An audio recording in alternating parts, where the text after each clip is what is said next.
हर हर महादेव। आप सभी का स्वागत है एडी सुदर्शन ब्लॉग में। दोस्तों आप देख रहे हैं आज की कथा में श्री प्रेमानंद जी महाराज द्वारा बहुत ही सुंदर संदेश और गहरा रहस्य छुपा हुआ है। जो समझ गया उसका जीवन जो है बिल्कुल भवसागर से पार हो जाएगा। तो इसीलिए चलिए ध्यान से सुनिएगा आज का सुंदर सत्संग। राधे राधे।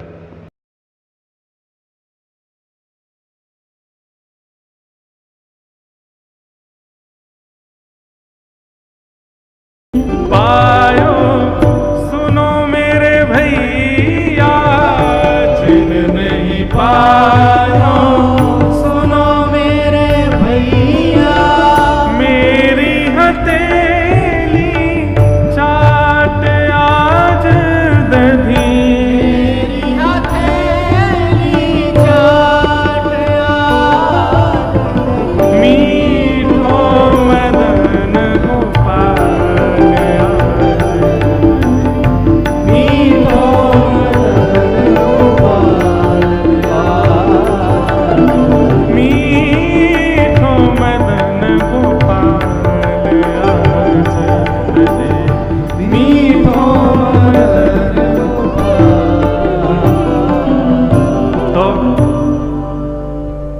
एक वार्ता भी छोड़ मत दियो, नहीं तो चूक जाओगे। क्या लीला चल रही है? ठाकुर जी छाक लीला कर रहे हैं। चारों तरफ ग्वाल बाल बैठे हैं। भागवत जी में तो बहुत ही सुंदर वर्णन है। विप्रद वेणुम जठर पटयो श्रांग वेत्रे चकच्छे वामे पाणे मृषण कवलम तत्फलम लांगुलीशु। ठाकुर जी बीच में चटनी लेके, अपनी उंगलियों के बीच में अलग अलग अचार लेके, एक हाथ में रोटी गोल गोल घुमा के रोटी खामें, चटनी चाटें, फिर अचार चाटें। ऐसे ठाकुर जी हंस हंस के पारें। सब ग्वाला अपने अपने ठाकुर जी को घर से लाई भाई सामग्री पवारें। वहीं पर परमानंद दास जी का यह भाव आया कि आज दधी मीठो मदन गोपाल, जो नहीं पायो सुनो मेरे भैया, मेरी हथेली चाट। जिन जिन ग्वालन को नहीं मिलो है दही, इतकू आओ सबरे। अरे तू या अंगूठा को चाट ले, तू या उंगली को चाट ले, तू या को चाट ले, तू यहां चाट ले। हथेली के भी 3 भाग कर दियो। ए तू इतना ही चाटी हो, तू यहां तक चाट ले, तू यहां चाट। अब बोर बोर के दही निकाल रहे तो यहां तक सन रहे हैं ठाकुर जी। अब सोचो, ग्वाल बाल ठाकुर जी की अपनी जीभ निकाल के ठाकुर जी को हाथ चाट रहे हैं। ठाकुर जी ऐसे बैठे। क्या सुंदर छवि! कोई चित्रकार बनावे या कोई। ठाकुर जी हाथ दे के बैठे, सब ग्वाला चाट रहे हैं और ठाकुर जी गुदगुदी हरी, आनंद आ रहा। आहा कैसो बढ़िया लग रहा है। और महाराज हद तो तब है कि जब नेकात बच गयो तो वाकू ठाकुर जी चाट गए। बस ब्रह्मा जी बोले ये पर ब्रह्म है, ये भगवान है। श्रुति में परे स्मृति में परे भजन्तु भव भीता नीति में परे, अहम तु नंदम वृंदे यस्यालिंदे ब्रह्म वसिता। जो श्रुतियों में नहीं मिलते, जो स्मृतियों में नहीं मिलते, जो वेदों में नहीं मिलते, मैंने सुना है कि वो वृंदावन में रहते हैं। ये वृंदावन के वो ठाकुर जी हमारे लिए इतने नियम बना दिए। पहले नहाओ धो, फिर मंदिर में प्रवेश करो, भोजन बनाते समय भी मुंह पे पट्टी बांधो। अरे महाराज कहां तक कहें? एक हाथ से सेवा कर रहे हो, दूसरे हाथ से भी यदि अछूत वस्तु छू ली तो महाराज पूरे स्नान करके आओ। कई जगह तो इतना अपरस को भाव है कि वह अपरस के मारे बेचारे, हमारे वृंदावन के श्री राधा रमण मंदिर में महाराज जी ऐसा अपरस नेक्सो सो लाला और इतना अपरस में रहे। दुनियादारी बना रखी इतने अपरस की, और स्वयं कहा कर रहे हैं ठाकुर जी को मौका मिल जाए तुम्हारे ले चाट जाए को पूरे को है। अब अपरस ना दिख रहा आपको? ब्रह्मा जी बोले हमारे लिए इतने नियम बना रखे हैं, लेकिन ब्रह्मा जी के मन में भाव आया कि हमारे लिए नियम नहीं है, वास्तविक नियम है, परंतु ये जो लीला कर रहे हैं ये परब्रह्म नहीं हो सकते। ये था भगवत अपराध। बहुत ध्यान से सुनना, इधर वाले इधर ही देखते रहना। ये था भगवत अपराध कि ठाकुर जी में संशय कर रहे हैं। ठाकुर जी को इससे फर्क नहीं पड़ता, तुम लाख संशय करो मुंह पे, मुंह कोई फर्क ना पड़े। भगवत अपराध तक बने रहते ब्रह्मा जी तो बचे रहते, लेकिन गलती क्या कर दी? जैसे ही ठाकुर जी यमुना जल पान करवे को गए, इतने में ब्रह्मा जी ने आकर के सब ग्वाल बालों को हरण कर लिया, सब ग्वाल बालों को लेके चले गए। ये क्या किया? भगवत अपराध, ये भगवत अपराध। ठाकुर जी कह रहे मुंह पे संशय तो को, मेरी सत्ता पे प्रश्न चिन्ह उठाओ, मुझे कोई दिक्कत नहीं, मेरे भक्त का ही को ले गए हो तुम। और जैसे ही भक्तों का हरण किया ब्रह्मा जी ने, बंधुओं वर्णन हमारे रसिकजन करते हैं कि ठाकुर जी इतनी लीला में डूब गए कि भूल जामे कि मैं परम ब्रह्म हूं। तो ठाकुर जी बाकायदा ढूंढ रहे हैं, अरे मधुमंगल, अरे श्रीदामा, अरे तनसुखा मनसुखा, कहां चले गए भैया? अरे भैया कहां को? ठाकुर जी ढूंढ रहे हैं। ढूंढते ढूंढते घंटन बीत गए, जब नहीं मिले ठाकुर जी रोने लगे, एक बालक के भांति, जैसे बालक खो जाए ऐसे ठाकुर जी खो गए, मानो रोने लगे। तब ठाकुर जी को स्मृति, वृंदावन में ऐसी लीलाएं ठाकुर जी को याद करना पड़ता है कि मैं परब्रह्म हूं, भूल जाते हैं बार बार। तब ठाकुर जी को याद आई परब्रह्म है, अपनी दिव्य दृष्टि से जैसे ही ढूंढे कहां है सब, तभी देखे ब्रह्म लोक में बंधी बना करके मूर्छावस्था में सब पड़े हैं।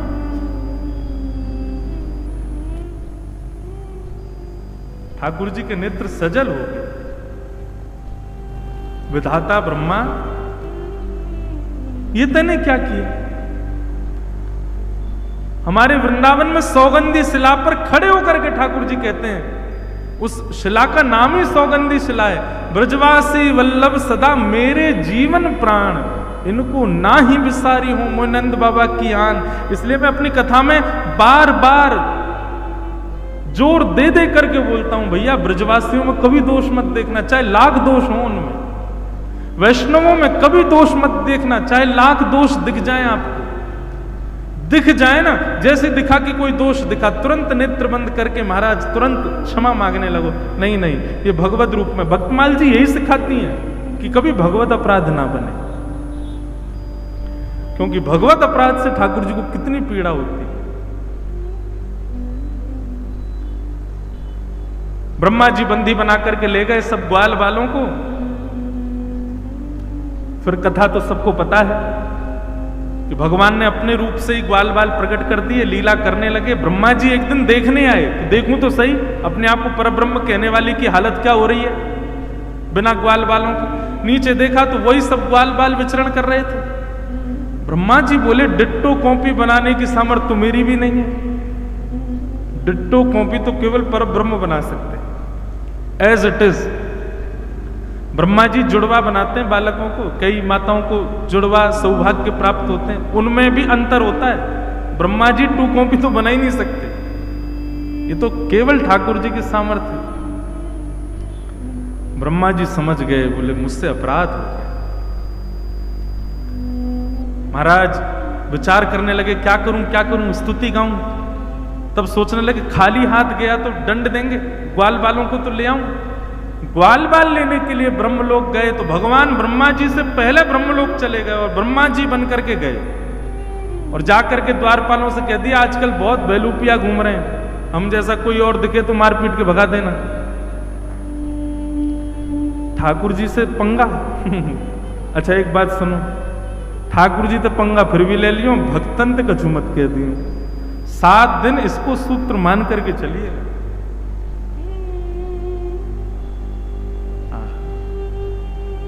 ब्रह्मा बन के बैठ गए ठाकुर जी, द्वारपालों से कह दिया हमसे पूछने भी मत आना कि द्वार पर ब्रह्मा आया है, हम क्या करें, आज्ञा है सीधे आक्रमण कर देना, बेलूपिया घूम रहे हैं बहुत। जैसे ही ब्रह्मा जी पहुंचे, द्वारपालों ने तो लिए महाराज पीछे भागे। ब्रह्मा जी ने अंत में स्वीकार कर लिया कि मैं नकली ब्रह्मा हूं। असली ब्रह्मा कह रहे हैं कि मैं नकली हूं, असली वही है जो भीतर बैठा, एक बार सन्मुख ले चल। और तब ब्रह्मा जी ने भगवान के सामने जाकर के स्तुति गाई। महाराज जी, भागवत जी की स्तुतियों में सुंदर स्तुतियां, वैसे तो सभी स्तुतियां भागवत जी की अति अद्भुत हैं, पर ब्रह्मा जी की स्तुति अत्याद्भुत है। कोई कमी नहीं छोड़ी ब्रह्मा जी ने ठाकुर जी को मनाने में। ठाकुर जी को खूब मनाया, हे नाथ आप कृपा करो। ब्रह्मा जी की स्तुति का प्रथम श्लोक किसी को स्मृति में है? नो मिड्यते भ्रवपुषेटडिदंबराय, इसीलिए सामने बैठाया आप लोगों को। गुंजावतम सपरिपीच्छल सन्मुखाय वन्यस्त्रजे कमलमेत्र विशाल वेणु लक्ष्मश्रिये मृदुपदे पशुपांकजा। ब्रह्मा जी की स्तुति का पहला श्लोक। अब तो खूब महाराज रिझा रहे हैं ठाकुर जी को, खूब बढ़िया बढ़िया स्तुति के शब्दावली लच्छेदार वाणी से ठाकुर जी को रिझा रहे हैं। ठाकुर जी ने नहीं ब्रह्मा जी को देखा भी, उदास चित्त से ठाकुर जी बैठे हैं केवल क्रोध में भर करके। और ब्रह्मा जी ने जब स्तुति गाली पूर्ण कर दी, अंत में पुष्प अर्पित कर दिए, तो ठाकुर जी उठ करके वहां से चले गए। बंधुओं, ये सबसे बड़ा कष्टदायी है। हम जिससे प्रेम करें, हम जिसके लिए पूर्ण समर्पित हैं, वो इतना नाराज हो जाए, भाई उदास हो जाए, गुस्सा हो जाए, चिल्ला ले, मारपीट ले, यहां तक ठीक है, पर नाराज होकर बात ही ना करे, मुंह फेर के चला जाए, इससे बड़ा कष्ट और कुछ नहीं हो सकता। इसलिए ठाकुर जी से कहते हैं, और तो रूठें भले रूठें, तुम जन रूठो मालाधारी। हे गोविंद देव जी, नित्य प्रार्थना ठाकुर जी से यही करो, पूरा विश्व मुझसे रूठ जाए, आप कभी रूठना मत। चाहे जीवन में मेरे कितने आर्त आ जाएं, चाहे मैं कितना भी गलत कर लूं नाथ, और आप ना रूठो, इसके लिए ये करना कि मुझसे कभी कुछ गलत करवाना मत, वो मत करवाना जिससे आप रूठ जाओ।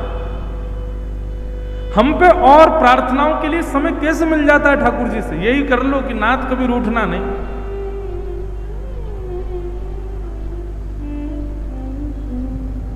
ब्रह्मा जी ब्रह्मलोक में बैठे हैं, सबसे बड़ी सत्ता के स्वामी हैं ब्रह्मा, पूरे विश्व के रचयिता।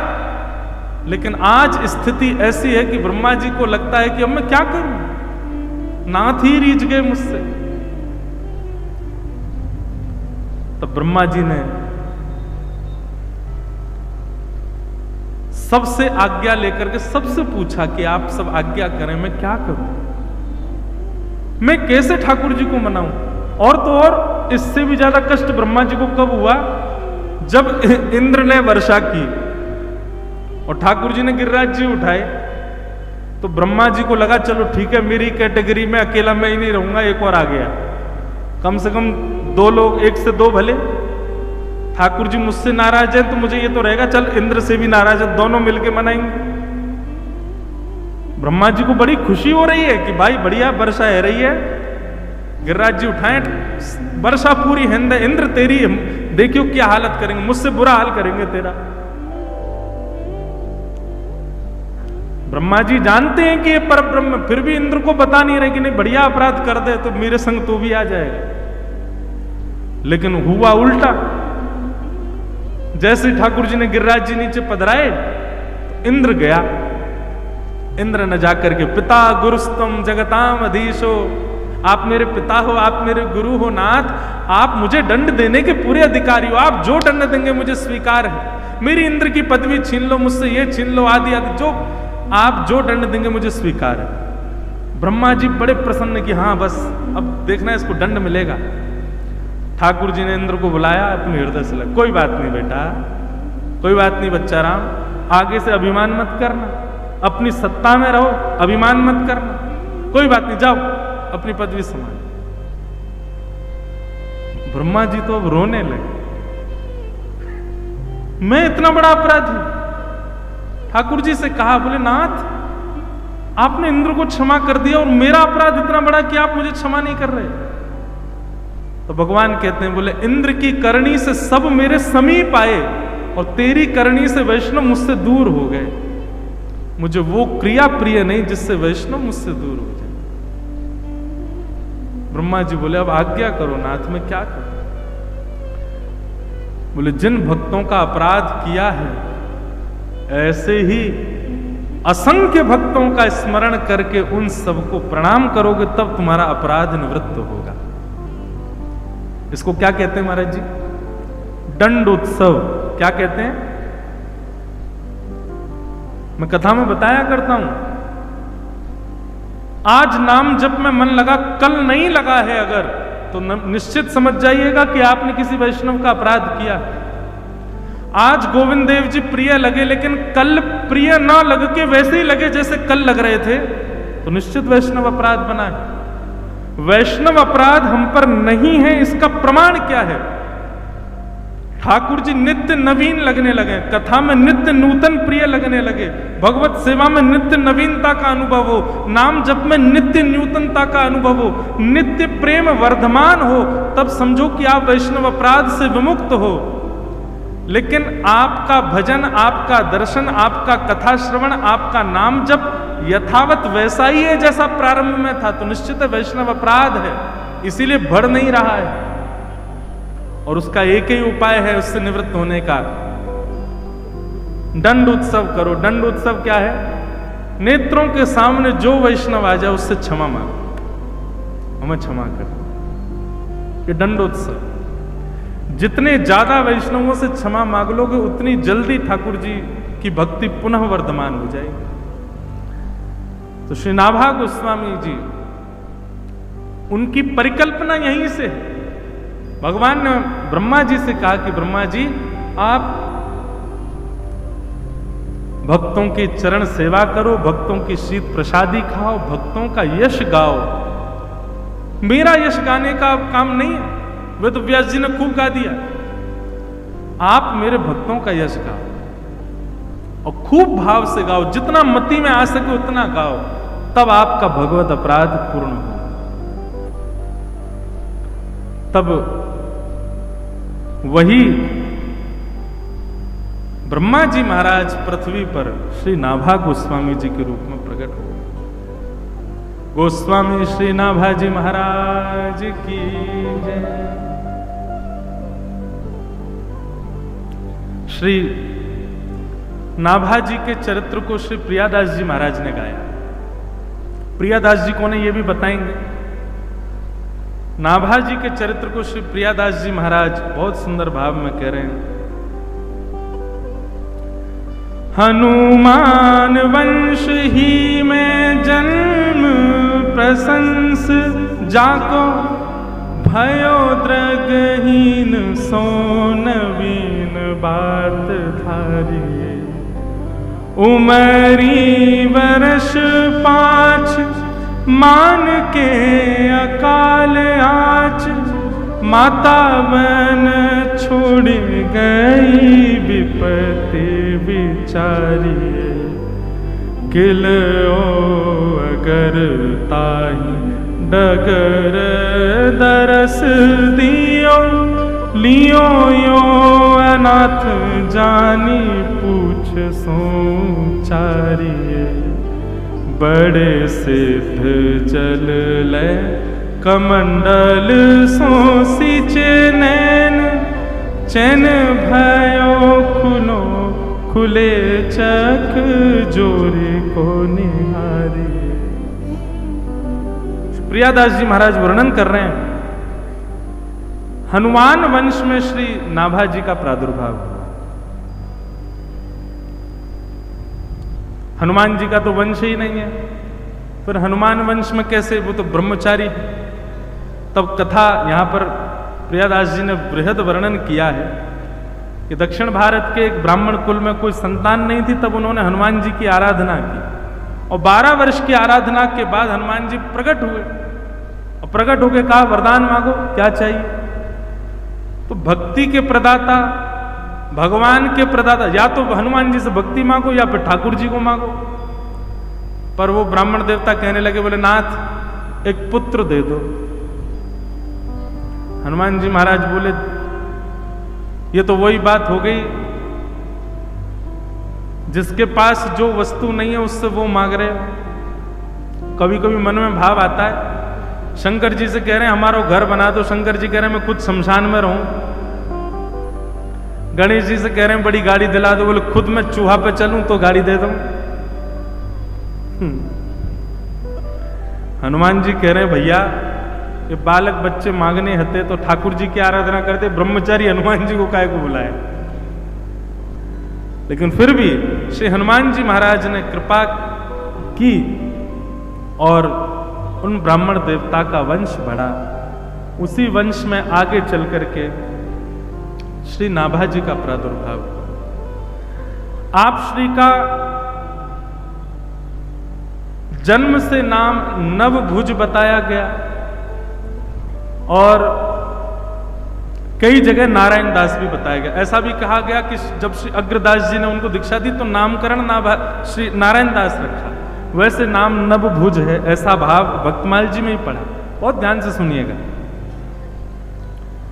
हुआ क्या, अकाल पड़ा और अकाल पड़ने के कारण श्री नाभाजी की माताजी उनको लेकर के कहीं प्रस्थान कर रही थी, परंतु अत्यंत अकाल के कारण बीच जंगल में ही छोड़ दिया। जन्म से ही नेत्र नहीं थे श्री नाभाजी को। 5 वर्ष की आयु में बिना नेत्रों का बालक जंगल के बीच में व्याकुल, कहां जाऊं, किसके पास जाऊं, कैसे जाऊं, क्या करूं। तभी वहां आचार्य चरण श्री किल्हदेव जी महाराज और श्री अग्रदास जी महाराज वे दोनों ही वहां से प्रस्थान कर रहे थे और तभी उनकी दृष्टि उस बालक पर पड़ी।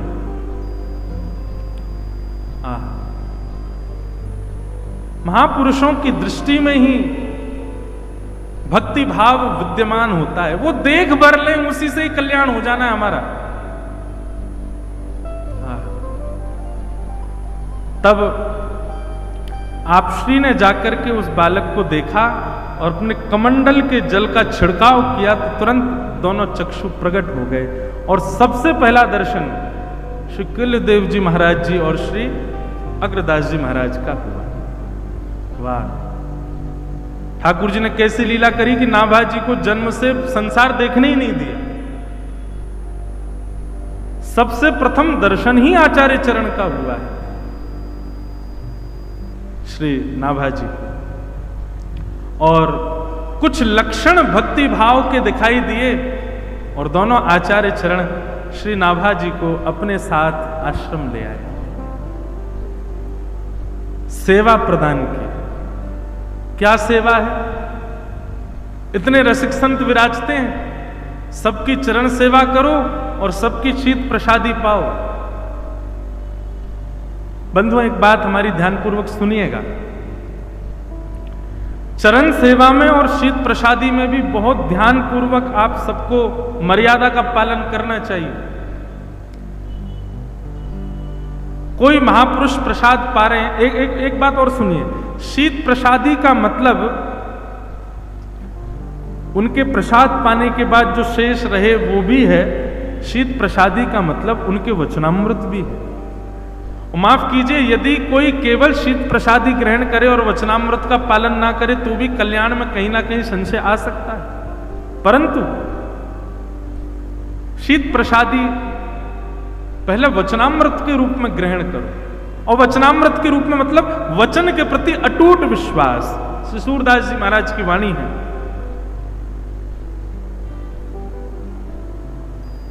दृढ़ चरणन केरो भरोसा, श्री वल्लभ नख चंद्र छटा बिन सब जग माही अंधेरो, साधन और नाही आकल में जासु होत निवेरो, सूर कहा कहे दुविध आधरो, बिना मोल को चेरो, भरोसो दृढ़ चरणन केरो। सूरदास जी कह रहे हैं, मैं और क्या प्रमाण दूं गुरु कृपा का। सूर कहा कहे दुविध आंधरो,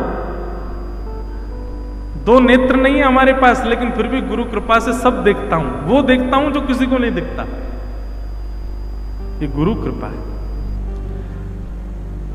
तो श्री नाभा जी को सेवा प्राप्त हुई कि संत जनों की चरण सेवा करो और उनके शीत प्रसादी ग्रहण करो। नाभा जी महाराज खूब संत सेवा करते, शीत प्रसादी पाते, संत जनों की सेवा करके आनंदित होते। एक बात सदैव याद रखिएगा, बहुत ध्यानपूर्वक सुनो। नाम जप में, कथा श्रवण में, संत सेवा में और तीर्थ गमन में, नाम जप में, कथा श्रवण में, संत सेवा में और तीर्थ गमन में यदि आपके चित्त में आनंद उत्साह नहीं है तो इन चारों में न प्रवेश किया जाए तो अच्छा है। समझ में आई बात? नाम जप करने में यदि उत्साह नहीं है, कथा श्रवण करने में यदि उत्साह नहीं है, संत सेवा में यदि उत्साह नहीं है, तीर्थ गमन में उत्साह नहीं, और पांचवा एक और चीज लो, नियम करने में। यह भी एक बात है महाराज जी विशेष। नियम खाना पूर्ति नहीं है। नियम में यदि उत्साह नहीं है, नाम जप में उत्साह नहीं है, कथा श्रवण में उत्साह नहीं है और तीर्थ गमन में उत्साह नहीं है, तो इनको ना किया जाए तो अच्छा। करो तो उत्साह के साथ, प्रसन्नता के साथ, अत्यंत सौभाग्य के साथ संत सेवा।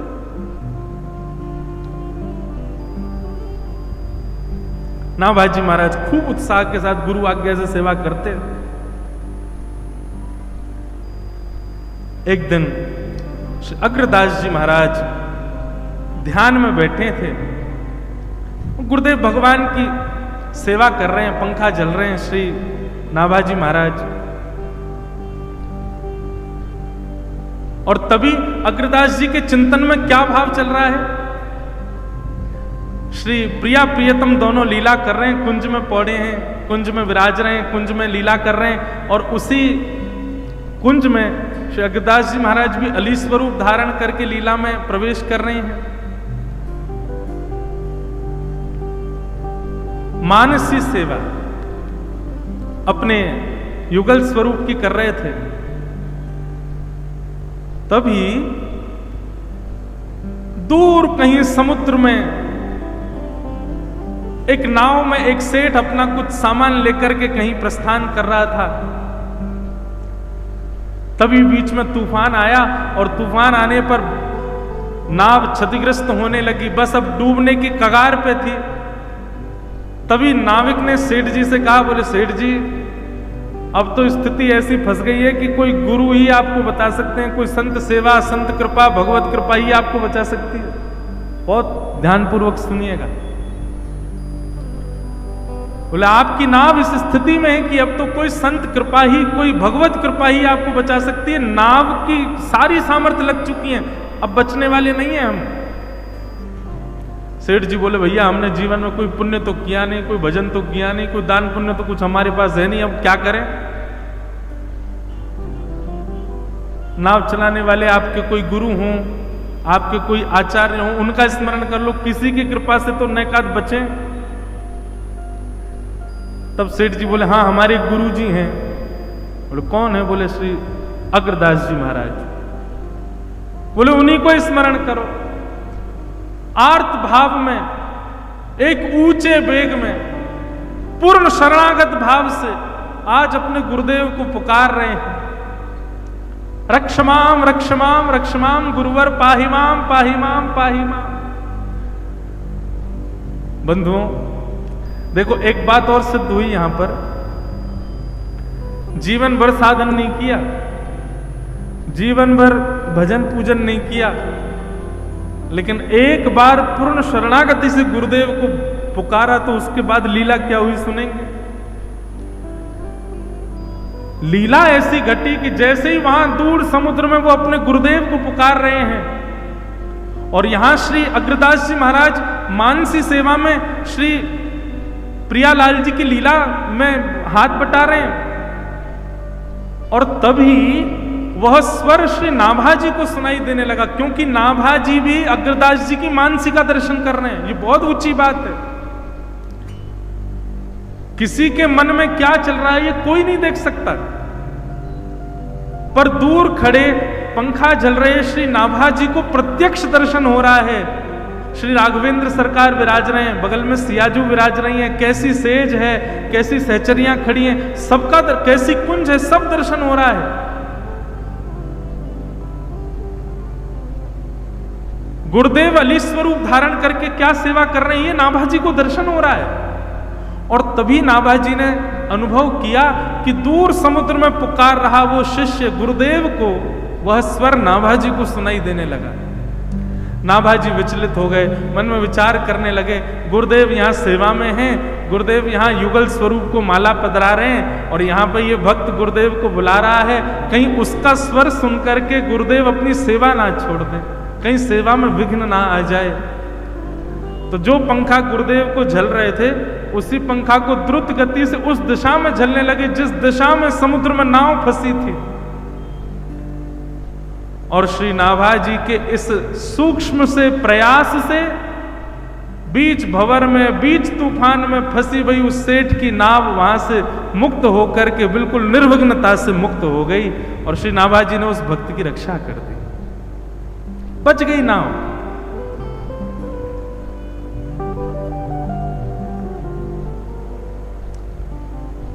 अब बात ऐसी है कि श्री अग्रदास जी महाराज को आवाज तो आ गई थी कि भक्त रक्षा की पुकार कर रहा है। अग्रदास जी माला पधरा करके समुद्र के तट पर पहुंचे कि जाके उसकी रक्षा करूं। तभी आपने क्या देखा कि नाव तो किनारे लग गई, नाव तो व्यवस्थित हो गई, लेकिन आप नील समुद्र की नीलिमा को देख करके भाव निमग्न हो गए, ठाकुर जी की स्मृति में चले गए। पर जब स्मरण पूर्ण हुआ, श्री नाभा जी ने गुरुदेव से कहा, गुरुदेव आप जिस कार्य के लिए समुद्र तट पर आए वो कार्य हो चुका है, आप पुनः लीला में जाइए, श्री प्रियालाल जी प्रतीक्षा कर रहे हैं, आप वहां पहुंचिए। अग्रदास जी ने जब ये स्वर सुना, स्वर सुनकर के बोले, मेरे चित्त में प्रियालाल जी विराज रहे हैं, सेज पर बैठे हैं, कैसी सेवा, क्या सेवा चल रही है, मेरी मानसी सेवा है, ये इसको कैसे पता? और मेरे सेवा के बीच में मेरे किसी भक्त ने मुझे रक्षा के लिए पुकारा, ये भाव भी इसको कैसे पता? और वो पुकार तो रहा था रक्षा के लिए, पर मैंने जाकर के देखा नाव तो किनारे लगी, मतलब उसकी रक्षा कैसे हुई? अग्रदास जी ने तुरंत चिंतन किया तो सब दृष्टिगोचर हो गया कि ओहो, ये तो ऊंची श्रेणी को प्राप्त हो गया है बालक। मेरे चित्त की सेवा का दर्शन हुआ, यहां तक कि मेरे भक्त की पुकार को इसने दूर खड़े खड़े अपने पंखा के झलने से उसकी रक्षा कर दी।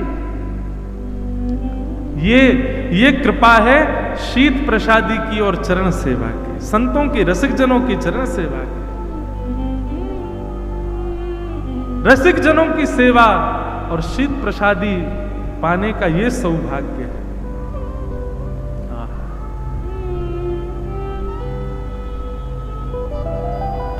उस भाव को सुन करके, दर्शन करके श्री अग्रदेव जी महाराज अत्यंत प्रसन्न हो गए नाभा जी पर,